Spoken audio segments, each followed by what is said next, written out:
Hello students, welcome to the class of law leads you. आज हम आपको gang rape के ऊपर क्रिमिनल जजमेंट राइटिंग करवाएंगे। लास्ट वीडियो में हमने आपको थेफ्ट के ऊपर क्रिमिनल जजमेंट राइटिंग करवाई थी। होप स्टूडेंट्स आपको वो वीडियो पसंद आई होगी।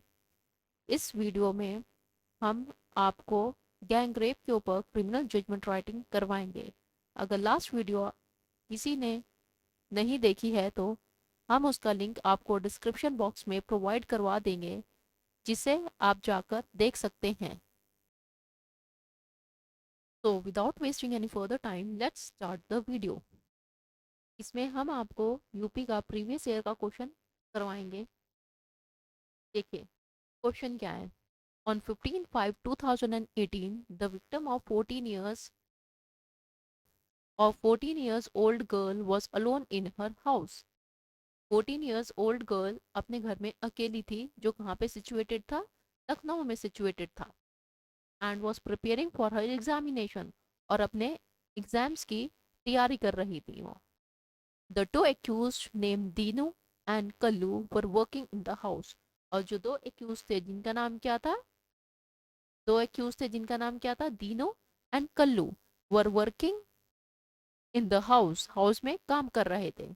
14-year-old गर्ल थी जो क्या घर में अकेली थी, अपने घर में, जो लखनऊ में था उसका घर, और वो अपने एग्जाम्स के लिए प्रिपरेशन कर रही थी। और दो एक्यूज थे जिनका नाम था दीनो एंड कल्लू, वो क्या अपने उसके घर में काम कर रहे थे। They took the advantage of the facts of her being alone. और उन्होंने उसको अकेला पाते हुए उसका उसकी एडवांटेज लेना चाहिए। They raped her, strangulated her by using her undergarments. उन्होंने उन दोनों ने उसका रेप करा और उसके अंडरगारमेंट से उसका गला दबा दिया। स्ट्रैंगुलेटेड मीन्स गला दबाना, उसका गला दबा दिया उसके कपड़ों से, the garments. And cause injury of her person with a sharp weapon, और शार्प वेपन से उसके ऊपर वार करा। They threw her body in a septic tank, और उसकी बॉडी उन्होंने सेप्टिक टैंक में डाल दी। At the back side of the house which showed her disregard of respect for human dead body.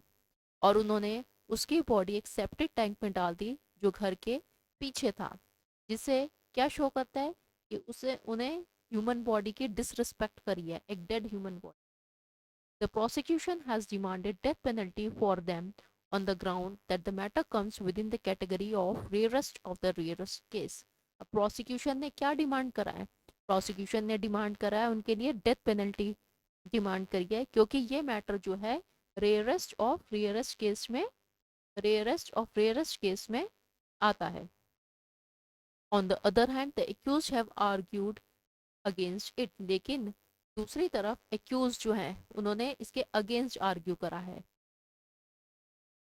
Next, on the basis of the above facts in part A, जो भी part A में facts बताए गए हैं, decide the matter, आपको matter decide करना है। And give your judgment also, आपको मैटर को डिसाइड करना है और अपनी जजमेंट भी देनी है। Also award the reasonable punishment, और उनको रीजनेबल पनिशमेंट भी प्रोवाइड करवानी है। और स्टूडेंट्स, आपको ये क्वेश्चन समझ में आ गया होगा। एक बार फिर रिपीट कर देती हूँ मैं आपके लिए। एक 14-year-old गर्ल थी जो क्या अपने घर में लखनऊ में अकेली थी, अपने एग्जाम्स की प्रिपरेशन कर रही थी। दो एक्यूज, तो दीनू, जिनका नाम दीनू और कल्लू था, वो क्या उसके हाउस में काम कर रहे थे।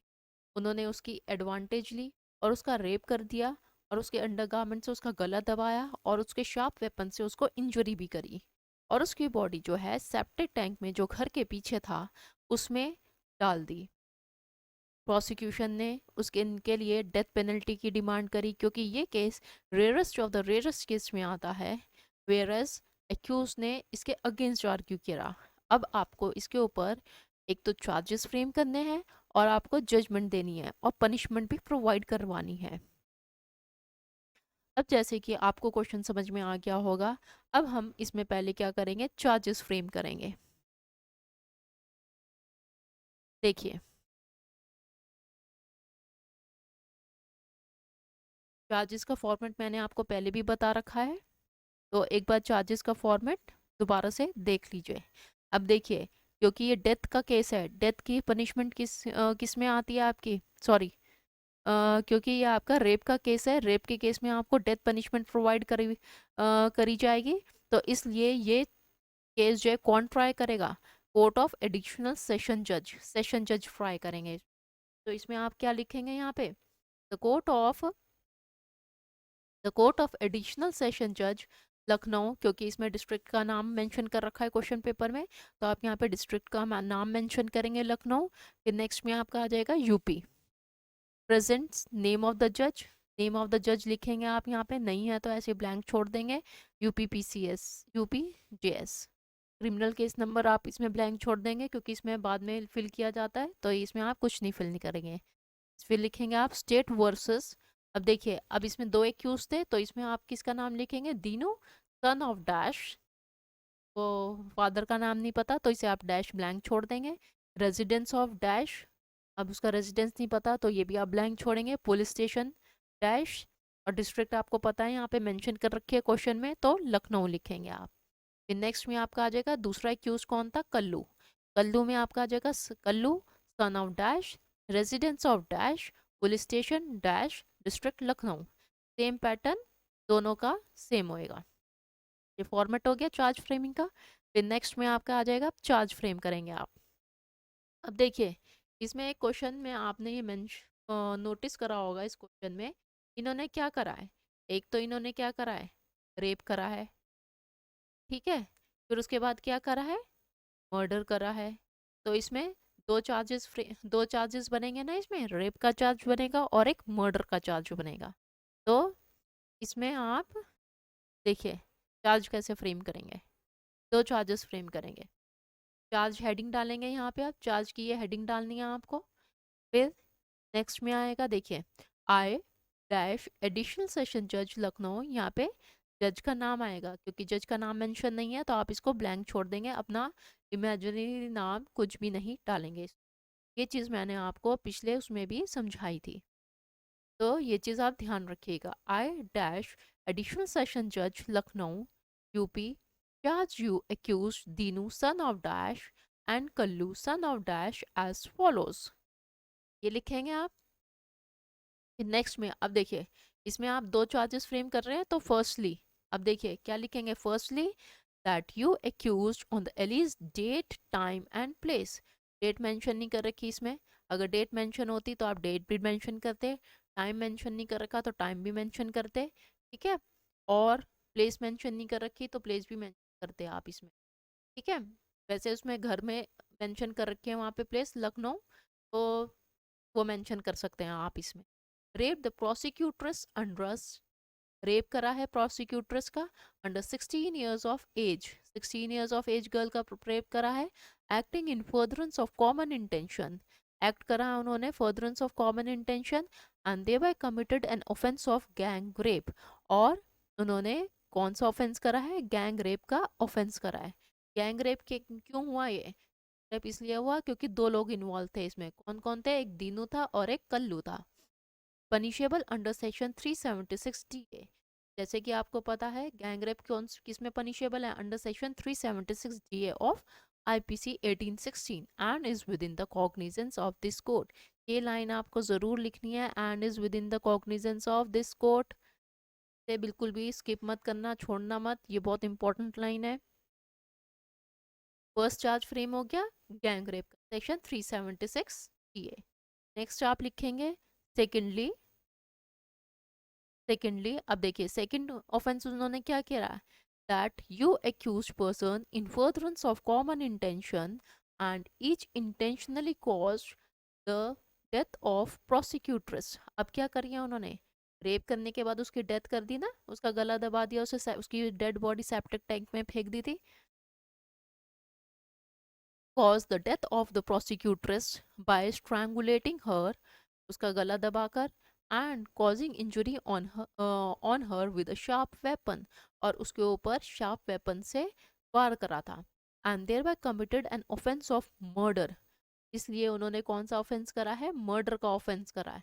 अब मर्डर का ऑफेंस को कौन सा सेक्शन में पनिशेबल है? अब देखिए ये चीज याद रखिएगा, जिस सेक्शन में ऑफेंस पनिशेबल है वो वाला सेक्शन लिखेंगे आप, पनिशेबल वाला ऑफेंस जिसमें पनिशेबल है। अब कौन से मर्डर कौन से सेक्शन में पनिशेबल है? Under section 302 read with section 34। 34 को हमने क्यों लिया है? 34 आपको पता है ना, कॉमन इंटेंशन है, दोनों की कॉमन इंटेंशन थी। कॉमन इंटेंशन, कॉमन इंटेंशन क्या होता है? When the criminal act has been done in furtherance of common intention of law of all, each of them will be liable for that offense। हर एक, अगर दो लोगों ने common intention के साथ कोई ऑफेंस किया है तो दोनों ही उसी ऑफेंस के लिए उस ऑफेंस के लिए लायबल होंगे। ये आपने पढ़ा होगा, common intention section 34 of IPC. तो इसलिए यहाँ पे कॉमन इंटेंशन भी आएगा। And is with in the cognizance of this court, और इसलिए ये इस कोर्ट के कॉग्निजेंस में है। ठीक है, ये इतना आपको समझ में आ गया होगा। दोनों चार्ज फ्रेम कर दिए, पहले हमने आपका इसका क्या नाम है, गैंग रेप के लिए वो चार्ज कर दिया, फिर नेक्स्ट में आपने इसके लिए तो मर्डर के लिए चार्ज कर दिया दोनों को। And I thereby direct that you accused be tried by this court for the above framed charges। और इसलिए मैं डायरेक्ट करता हूँ कि तुम एक्यूज पर्सन ट्राई किए जाओगे इस कोर्ट के द्वारा अबव फ्रेम चार्जेस के लिए। फिर नेक्स्ट में आपका आ जाएगा, डेट मेंशन करेंगे आप, प्लेस मेंशन करेंगे, फिर यहाँ पे आपकी आ जाएगी साइन एंड सील आ जाएगी, नेम ऑफ मजिस्ट्रेट आपका आ जाएगा, एडिशनल सेशन जज आएगा आपका लखनऊ यूपीआई। ये फॉर्मेट मैंने आपको पहले भी बताया था, तो इसको ध्यान रखिएगा। होप इतना आपको समझ में आ गया होगा। अब ये खत्म नहीं हुआ, नेक्स्ट इसमें आएगी आपकी plea of the accused. Charge अब ये पूरा खत्म नहीं हुआ है, next plea of the accused. अब देखिए अक्यूज भी तो प्ली करेगा इसमें। The charge was read over and explained to the accused, to which each of them pleaded as follows। Charges को रीड करके बता दिया गया है accused को, एक्सप्लेन कर दिया है accused को वो चार्जेस, और इसके लिए उन्होंने क्या प्लीड करा है? I am innocent, I have not committed any offence. मैं इनोसेंट हूँ और मैंने कोई ऑफेंस नहीं करा। भाई वो तो accused तो यही करेंगे, बोलेंगे कि भाई हम इनोसेंट है, हमने कोई ऑफेंस नहीं करा है। And I am falsely implicated, और हमें झूठा फंसाया गया है। आई प्लीड नॉट गिल्टी, इसलिए मैं क्या गिल्टी प्लीड नहीं कर रहा हूँ। And claimed to be tried, और मैं ट्राइड होने के लिए तैयार हूँ। ये होएगा आपका। फिर नेक्स्ट में आपका आ जाएगा साइन ऑफ द एक्यूज। अब देखिए साइन ऑफ द एक्यूज आएगा, दोनों के साइन आएगा इसमें, तीनों तीनों का साइन आएगा इसमें। और किसका साइन आएगा? Sign of accused second Kallu, Kallu का साइन आएगा। फिर नेक्स्ट में आपका आ जाएगा साइन एंड सील, वही आपकी आ जाएगी, नेम ऑफ मजिस्ट्रेट आपका आ जाएगा एडिशनल सेशन जज लखनऊ एंड यूपी। तो ये हो गया आपका चार्ज फ्रेमिंग। होप स्टूडेंट्स ये चार्ज फ्रेमिंग आपको समझ में आ गया होगा। इसी तरह का चार्ज फ्रेम हमने थेफ्ट में करवाया था, और अगर आपको समझ में ना आया हो वो थेफ्ट वाला, तो आप उसको वीडियो में जाके देख सकते हैं, पिछली वीडियो में जाके देख सकते हैं थेफ्ट वाला चार्ज भी। ये हो गया चार्ज पूरा कंप्लीट। अब हम इसके ऊपर क्या लिखेंगे? जजमेंट राइटिंग लिखेंगे। देखिए अब इस पे जजमेंट राइटिंग हम लिखेंगे। जजमेंट राइटिंग में आप क्या लिखेंगे? आप अपना पेन एंड कॉपी तैयार रखिएगा, उसमें जो मैं बोल रही हूँ आप उसके नोट्स बनाते जाइएगा, ताकि आपको बाद में कोई भी परेशानी ना हो जजमेंट राइटिंग लिखने में। तो let's start, explain the offence. देखिए फर्स्ट पॉइंट में, जैसे कि मैंने आपको पहली वीडियो में भी बताया था, फर्स्ट पॉइंट में आपको एक्सप्लेन करना है क्या? ऑफेंस। अब देखिए ऑफेंस एक्सप्लेन करने में लिखिए, अपनी नोटबुक में लिखिए क्या क्या लिखेंगे आप।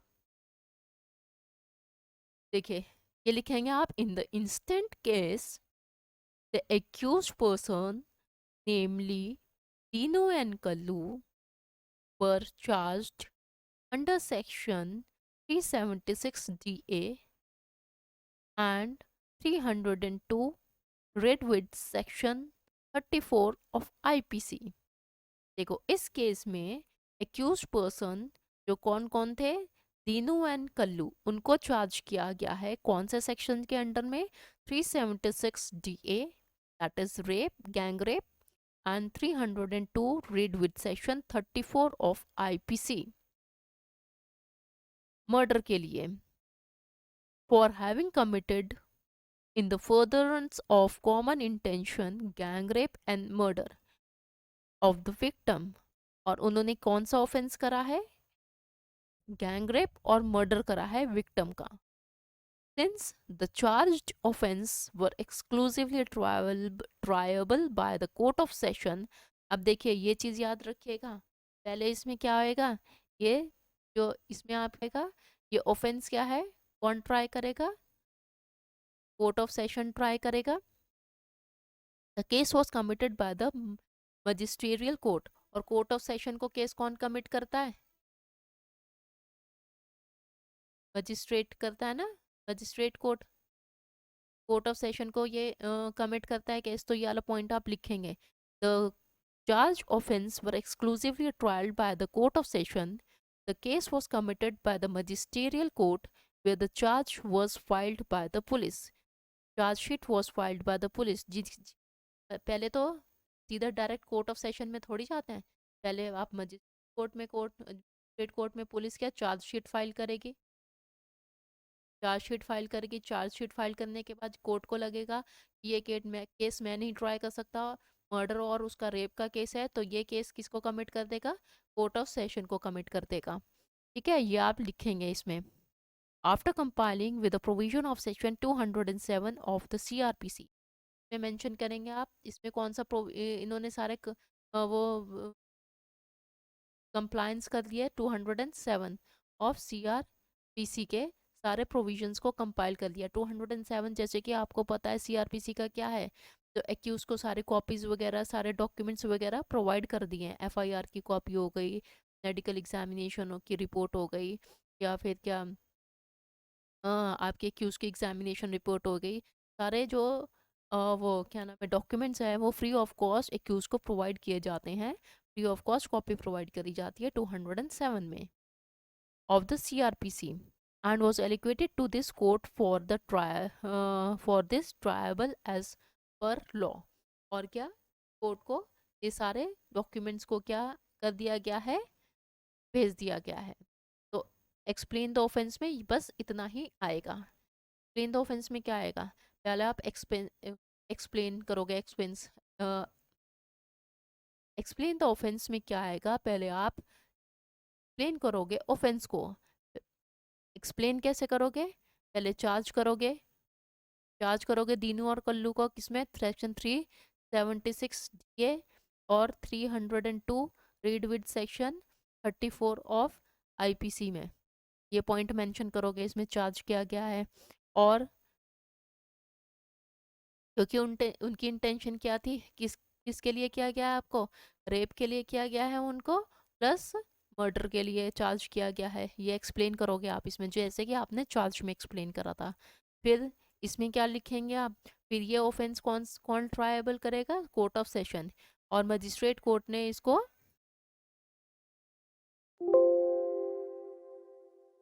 देखिए फिर लिखेंगे आप, मजिस्ट्रेट कोर्ट ने ये केस कमिट कर दिया किसको, कोर्ट ऑफ सेशन को, क्योंकि ये वाला केस क्या कोर्ट ऑफ सेशन ट्राई करेगा। बस इस फर्स्ट पॉइंट में आपको इतना ही लिखना है। और उन्होंने क्या सारे कंप्लायंस कर दिया मजिस्ट्रेट ने सेक्शन 207 ऑफ CRPC। ठीक है, फर्स्ट स्टेप हो गया। फिर सेकंड, उसमें क्या लिखेंगे आप, स्टोरी ऑफ द प्रोसिक्यूशन। अब क्या पूरी ब्रीफ में स्टोरी लिखेंगे आप, इसमें पूरी डिटेल स्टोरी लिखेंगे। प्रोसिक्यूशन अब भाई जज के सामने अपेयर होएगा, तो वो पूरी स्टोरी तो बताएगा कैसे कैसे क्या क्या इंसिडेंट्स हुआ था, तो इसमें प्रोसिक्यूशन जो है पूरी डिटेल में स्टोरी बताएगा। क्या बताएगा, वो गर्ल जो विक्टिम थी क्या घर में अकेली थी, अपने एग्जामिनेशन की प्रिपरेशन कर रही थी, और उनके घर में 2 वर्कर्स काम कर रहे थे। वही एज इट इज़ जैसे कि क्वेश्चन पेपर में मेंशन कर रखा है, वही आप स्टोरी आप इसमें लिखें। घर में अकेली थी, उन्होंने दोनों ने, और कल्लू ने एडवांटेज ली उस चीज़ की और उसका रेप कर दिया, और उसको क्या गला घोट दिया, और उसको क्या शार्प वेपन से उसके ऊपर इंजरी करी, और उसकी बॉडी जो है सेप्टिक टैंक में जो हाउस के पीछे बैक साइड में थी वो क्या उसमें डाल दी। जैसे ही कुछ देर बाद पेरेंट्स आए, सब चीज़ लिखेंगे आप इसमें, नोट करते जाइएगा। जैसे ही उसके पेरेंट्स आए, उन्होंने देखा कि उनकी बेटी नहीं थी, और वहाँ पे क्या वो दोनों वर्कर्स भी नहीं थे। जैसे ही उन्होंने आकर तलाशी ली घर की, तो उन्होंने देखा उसकी बॉडी जो है, कि बेटी की बॉडी जो है सेप्टिक टैंक में गिरी हुई थी, डली हुई थी। उन्होंने ये मैटर को पुलिस को रिपोर्ट करा। ये सब चीज़ ध्यान से लिखिएगा, अपने short short short short notes बनाते जाइएगा इसे कॉपी में। इसको पहले ही कह दिया, कॉपी तैयार रखिए। जैसे कि उन्हें पता चला कि उसकी बॉडी, उनकी बेटे की बॉडी जो है सेप्टिक टैंक में फेंकी गई है, तो उन्होंने ये मैटर जो है पुलिस को रिपोर्ट किया। पुलिस जैसे ही आई, उन्होंने बॉडी को जो है मेडिकल एग्जामिनेशन के लिए भेज दिया। और डॉक्टर ने भी कंफर्म किया कि विक्टिम के साथ क्या रेप किया गया है और उसकी डेथ हो चुकी है। After the completion of investigation the police report was submitted. और करने के बाद पुलिस रिपोर्ट सबमिट गई है। वाला सेक्शन डॉक्यूमेंट्स प्रोवाइड करती है फ्री ऑफ कॉस्ट, चाहे वो एफआईआर की रिपोर्ट हो, चाहे वो उसकी एग्जामिनेशन की रिपोर्ट हो, चाहे उसमें क्या नाम है मजिस्ट्रेट ने एग्जामिन करा हो, सारी रिपोर्ट क्या उसे उसकी कॉपी क्या फ्री ऑफ कॉस्ट प्रोवाइड की जाती है। इन सब सेक्शंस को जाके रीड करना और आपको समझ में आ जाएगा। तो ये सब चीज़ आप इसमें मेंशन करेंगे। स्टोरी बता पूरी ब्रीफ। नेक्स्ट चार्जेस, चार्जेस बता को एक्यूज और एक्यूज पर्सनली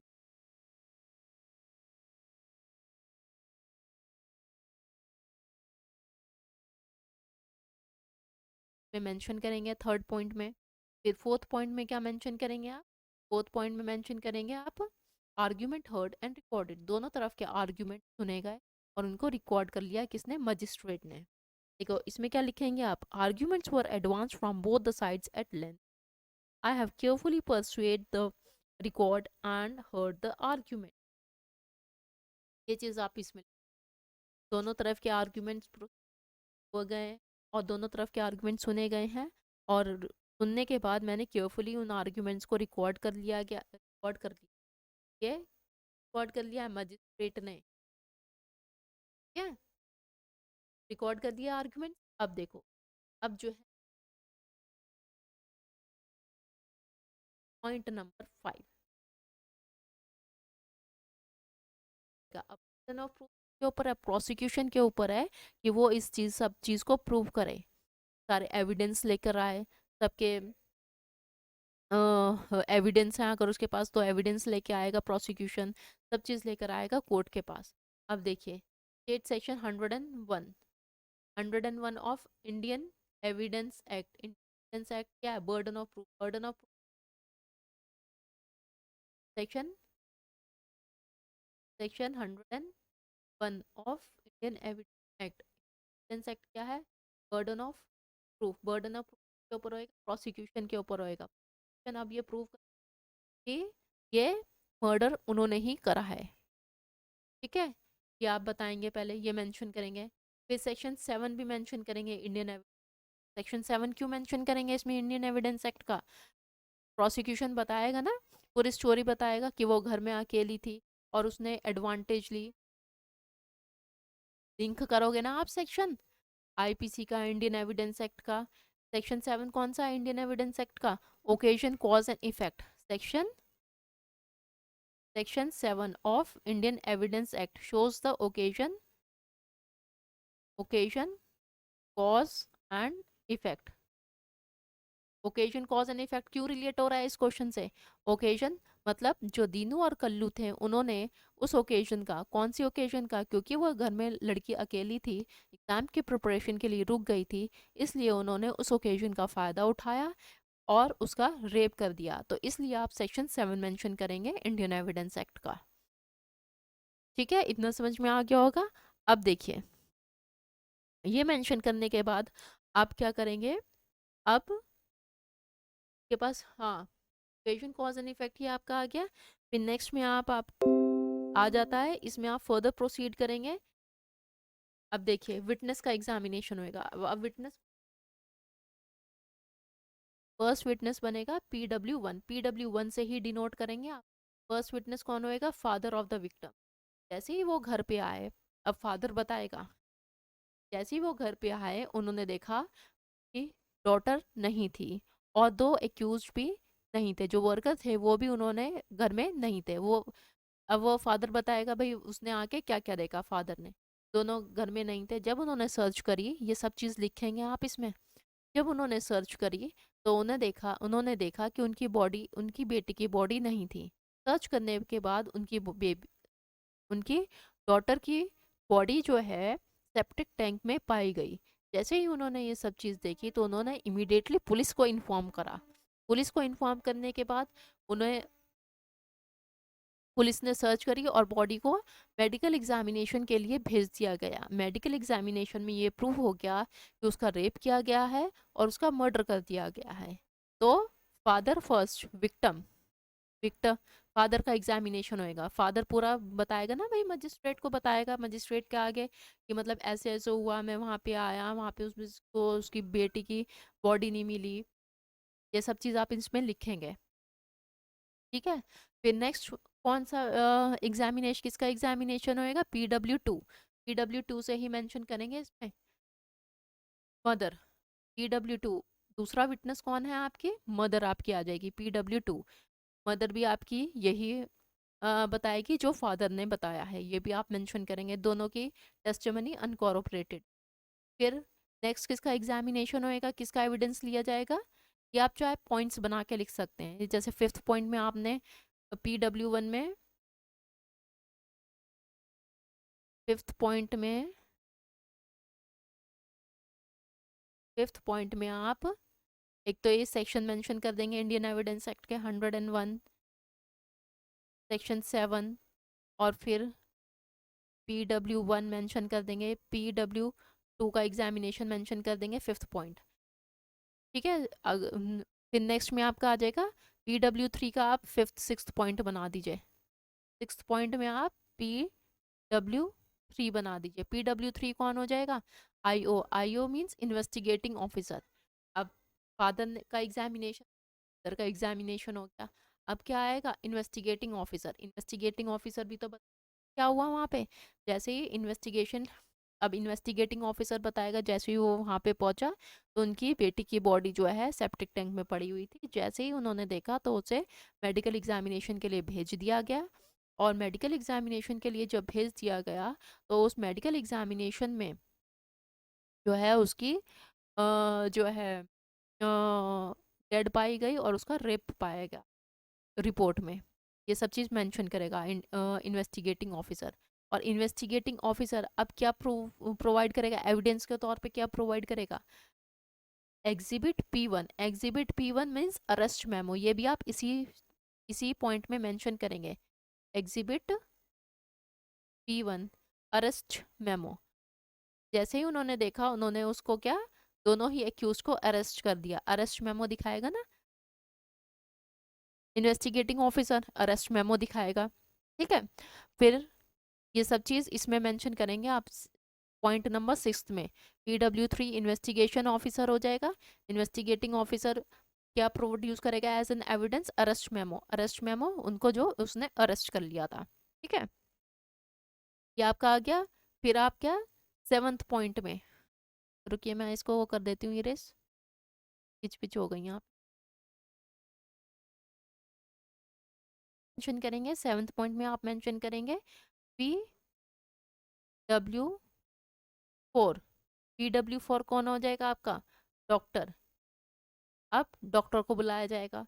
डॉक्टर एविडेंस के तौर पे क्या देगा? Exhibit P2। एग्जिबिट, ये डॉक्टर के एविडेंस के साथ ही एग्जिबिट P2 से ही आप इसे रिप्रेजेंट करेंगे। एग्जिबिट P क्या हो जाएगी? Medical report. Medical report present करेगा डॉक्टर, उसका रेप हुआ गया है, रेप किया गया है और उसका मर्डर किया गया है, टाइम, पूरी रिपोर्ट वो प्रोवाइड करेगा मजिस्ट्रेट को, ठीक है। वो बताएगा, डॉक्टर बताएगा, एविडेंस प्रोवाइड करेगा। फिर और क्या और कौन सी क्या चीज़ प्रोवाइड करेगा डॉक्टर? Exhibit P3। ये चीज़ आप मेंशन कर सकते हैं। एग्जिबिट P3 में क्या आ जाएगा? Forensic report.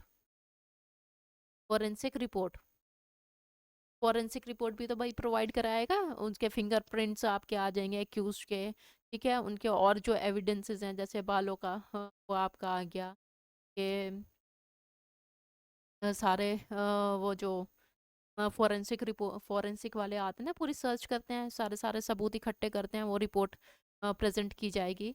तो ये आज सारी रिपोर्ट, होप स्टूडेंट्स इतना आपको समझ में आ गया होगा। पहले कौन किसको एग्जामिन किया जाएगा? फादर को एग्जामिन किया जाएगा, फिर मदर को एग्जामिन किया जाएगा, फिर उसके बाद इन्वेस्टिगेटिंग ऑफिसर आपका आ जाएगा, फिर उसके बाद डॉक्टर के एविडेंस, डॉक्टर एविडेंस प्रोवाइड करेगा। एविडेंस के तौर पे वो एविडेंस के तौर पे डॉक्टर क्या प्रोवाइड करेगा? मेडिकल रिपोर्ट प्रोवाइड करेगा, फॉरेंसिक रिपोर्ट प्रोवाइड करेगा। और इन्वेस्टिगेटिंग ऑफिसर क्या प्रोवाइड करेगा as an evidence? Arrest memo provide करेगा, वही तो अरेस्ट करा है।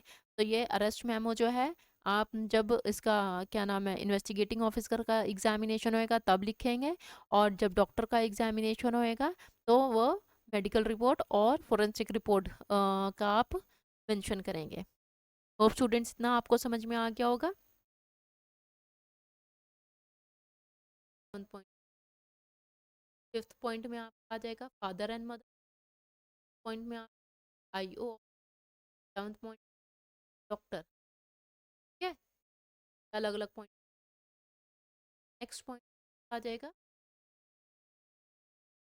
सारे एविडेंस। ये प्रोसिक्यूशन है। अब एक्यूज को बुलाया जाएगा, एक्यूज को से भी तो पूछा जाएगा भाई तुम अपने डिफेंस में क्या कहना चाहते हो। ठीक है, फिर नेक्स्ट में आया आपका prosecution. After the closure of prosecution, accused personally examine under section 313 of the CrPC. Section 313 of the CrPC में एक्यूज को दोबारा से एग्जामिन किया जाएगा। Accused take up his defence, अपना डिफेंस लेगा। हमने ऐसा कुछ नहीं किया है और हमारे ऊपर झूठा इल्ज़ाम लगाया गया है। तो ये सब चीज़ एक्यूज प्रोवाइड करेगा, बोलेगा। लेकिन वो अपने कोई भी एविडेंस नहीं लेकर आ पाए, evidence has been brought by them in his defence. तो देखिए इसमें क्या लिख देंगे आप? On the other hand both accused denied of having committed the charged offences, however they have not brought on record any evidence to support their defense। ठीक है, next में आपका आ जाएगा। अब नेक्स्ट सेवन्थ स्टेप में, ये बहुत इंपॉर्टेंट है। देखिए आप इसमें क्या लिखेंगे? आप इसमें लिखेंगे फाइनल जजमेंट। फाइनल जजमेंट में क्या जज क्या रीज़न रिकॉर्ड करेंगे कि वो किस पॉइंट पे वो डिसीजन दे रहे हैं, रीज़न क्या है। वो क्या नाम, जजमेंट जो दिया है उसका रीज़न रिकॉर्ड करेंगे। स्टेट द सर्कमस्टांशियल एविडेंस, कोई सर्कमस्टांशियल एविडेंसेस हैं तो वो स्टेट करेगा मजिस्ट्रेट। ठीक है, और कोई प्रीवियस जजमेंट इससे रिलेटेड है तो वो मेंशन करी जाएगी। ठीक है, और इसमें जो है सेक्शन 8 और 9 लिंक करेंगे ना वो, कौन सा सेक्शन? इस ऑफेंस सेक्शन 8 और 9 और इंडियन इंडियन 8 और 9 इंडियन एविडेंस एक्ट का। होप स्टूडेंट्स आपको पता होगा, अगर नहीं पता है तो ये आपका होमवर्क है, या आप देखेंगे खुद जाके क्या है सेक्शन 8 और 9 में।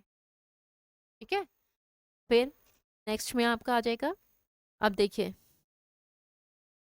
हर चीज़ एक्सप्लेन करेंगे मजिस्ट्रेट कि PW1 ने ये स्टेट करा, PW2 ने ये बोला था, फिर उसके बाद PW3 आया, उसने ये एविडेंस दिए। सब चीज़ लिखेंगे इसमें आप।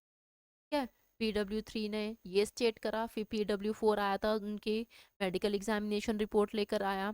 तो इन सब चीज़ से ये पता चलता है कि जो ऑफेंस है ये किसने करा है, ये दोनों एक्यूज ने करा है। ये सब चीज़, और इसको लिंक करेंगे, रेलेवेंट करेंगे इसको section 8 of Indian evidence act. Indian evidence act क्या स्टेट करता है? Conduct of the accused state करता है। ठीक है, और ये किसमें और कौन सा सेक्शन रेलेवेंट होगा इसमें? Section 9 of Indian evidence act. Section 9 identification trade है ना इंडियन एविडेंस एक्ट में। ठीक है, ये आपका होमवर्क है, ये आप जाकर देखेंगे। तो ये सब चीज़ आप इसमें मेंशन करेंगे।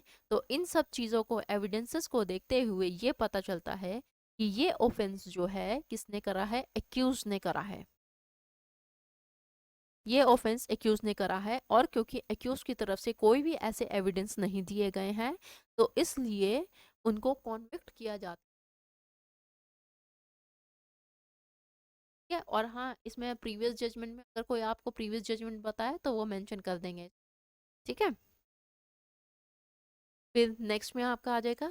तो इससे ये पता चलता है कि ऑर्डर आप देंगे, ये सब चीज़ लिख देंगे आप इसमें जजमेंट में। फिर नेक्स्ट में आपका आ जाएगा कॉन्विक्ट किया जाएगा under section 376 GA and section 302 read with section 34 of the IPC.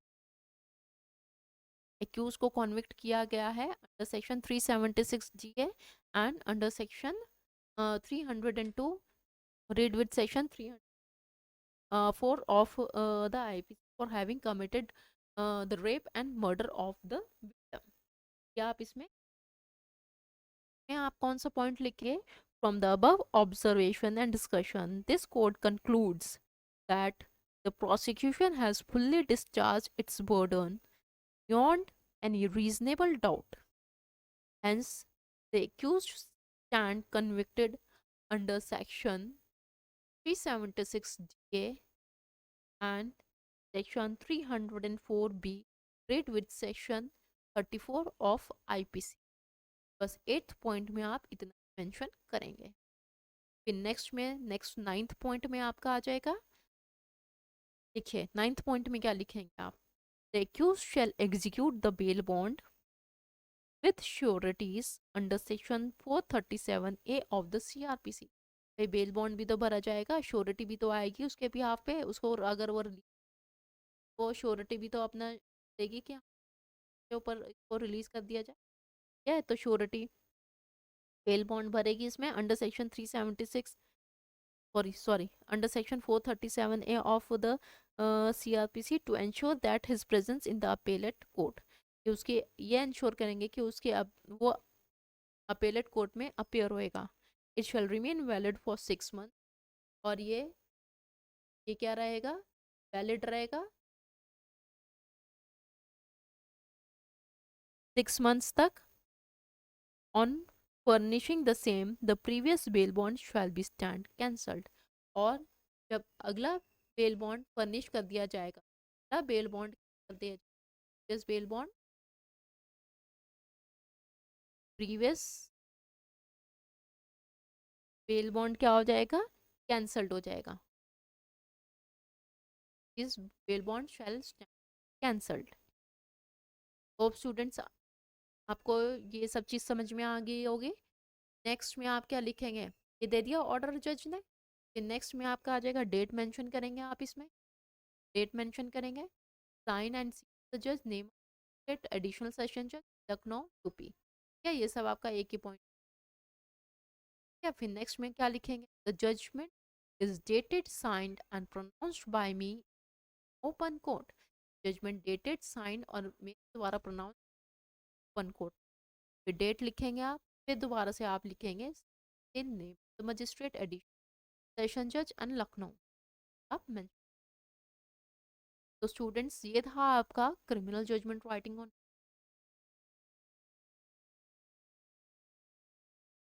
Hope students आपको ये वीडियो पसंद आई होगी।